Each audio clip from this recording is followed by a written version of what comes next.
So where did this super strong GDP growth come from? In this quarter, the GDP number of 8.2%, which is seems impossible or unexpected. So where this number came from? There are two main things here. First one is very favorable base effect. Remember last year, as soon as national elections were announced March 24, government spending almost came to a halt. It only started recovering around September 2024. So the same quarter last year, quarter 2 FY24 had only 5.6% growth. Because of that weak base, the year on year comparison this time automatically looks very strong. And the second reason is extremely low GDP deflator inflation adjustment. The GDP deflator that we apply consists of roughly 70% WPI and 30% CPI. But right now WPI is almost 0%, CPI is running at an average of only 1.5%, even though it has come down to 2.5% in the last couple of months. So the overall GDP deflator has fallen to around 5% or even slightly lower. Many people are saying on the ground, especially in SMEs, we are not seeing this kind of strength that the 8.2 number suggests. The real secret is this: nominal GDP growth came in at only 8.7%. When you adjust it with a 5% deflator, real GDP growth becomes 8.2%. So the headline 8.2% real growth looks spectacular, but nominal growth is actually quite muted. Why is this a concern? The Union budget had assumed 10 to 10.5% nominal GDP growth for the full year. We are currently tracking at only 8.7%. Lower nominal growth, lower tax revenues for the government. Fiscal math get disturbed. For many years, India's nominal GDP growth used to be around 11 to 12%. That is why corporate earnings growth has also looked very ordinary this time, because nominal growth itself has slowed down sharply from 10 to 11% levels to 8.7%. So, is 8.2% a great number? Yes, 8.2% on its own is a very good number, but it is a lagging indicator. It tells us what already happened. So what happens going forward? So RBI's Monetary Policy Committee meets on the 5th December.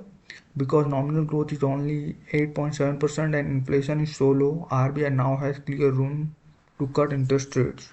Some analysts are saying the economy is already so strong, why pour more fuel on the fire? That is not the right way to look at it. Low inflation, CPI at 2.5%, WPI at 0% is actually like cholesterol dropping too low. Very low inflation, deflation is not good for the economy either.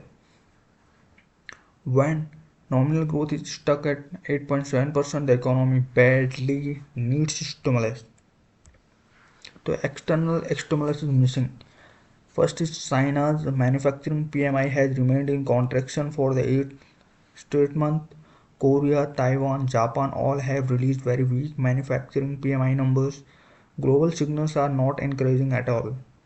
So we have to manage the domestic economy ourselves. The biggest stimulus tool available right now is in RBI's hands, that is rate cuts. So we can't wait for the union budget 1st February 2026.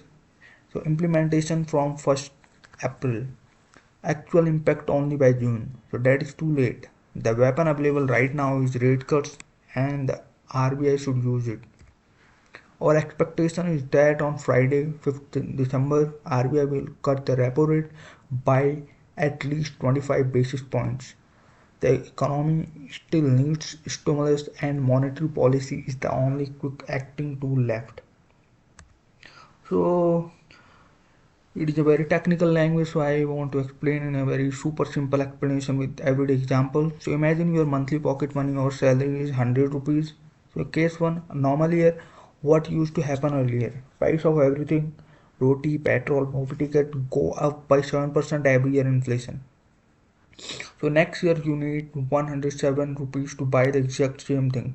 Your parent boss give you 111, 11% more money. After adjusting your price rise, your real purchasing power increased by 4%. You are actually richer. So case 2. This year what actually happened in 2024-25, prices of things hardly went up, only 1 to 2%, very low inflation. So next year you need only 101 or 102 rupees to buy the same stuff. But your parents' boss gave you only 108.70, means 8.7% more money.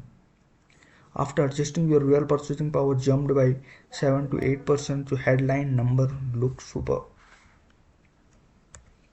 India's GDP is exactly like your pocket money. So item like price rise, inflation, old normal is 7 to 8%.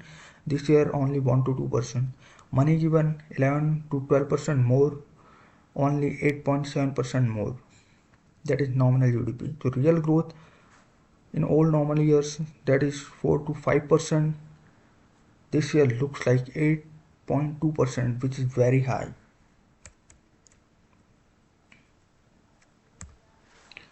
So the so the 8.2% looks like India suddenly become super strong, but actually we just gave a little less extra money, 8.7% instead of 11 to 12%. But because prices barely rose, the same things looked like much bigger in real terms. Car example, which is even simpler. Think of GDP as the price of a car. Last year the car cost 5 lakh, which is weak base because of election spending freeze. This year the car cost 5.435 lakh, which is 8.7% higher price, which is nominal growth. But because raw material, steel, plastic prices fell a lot, the real value or size of the car feels like it grew 8.2%. So the car didn't actually become much bigger or better. It just looks bigger because the prices of parts fall. So why is low inflation actually a problem here? Very low price rise is equal to shops, factories, farmers are earning less money. When everyone earns less, companies make less profit. Stock market is not excited. Your dad's bonus is small. He buys fewer things. Economy slows down later. It is like your body temperature dropping to low. 98.6 degree Fahrenheit is perfect. 95 degree Fahrenheit feels cool, but is actually dangerous. What should RBI do now? RBI is like the doctor. Doctor sees patient look very healthy, 8.2% growth, but actually has very low body inflation and weak blood flow, 8.7% nominal. So doctor says I will give glucose, which means rate cut. So quickly, so energy increases fast. That's why almost everyone expects RBI to cut interest rates by 0.25% on 5 December 2025 to give the economy quick energy before it actually starts feeling weak in 2025. So summary in 4 lines, 8.2% looks amazing only because prices rose very little. Actual money flow in the economy, which is nominal, grew slowly at 8.7%. Low prices means danger signal for future slowdown. So RBI needs to rate cut fast to keep the party going. So hope this makes it crystal clear. So thank you.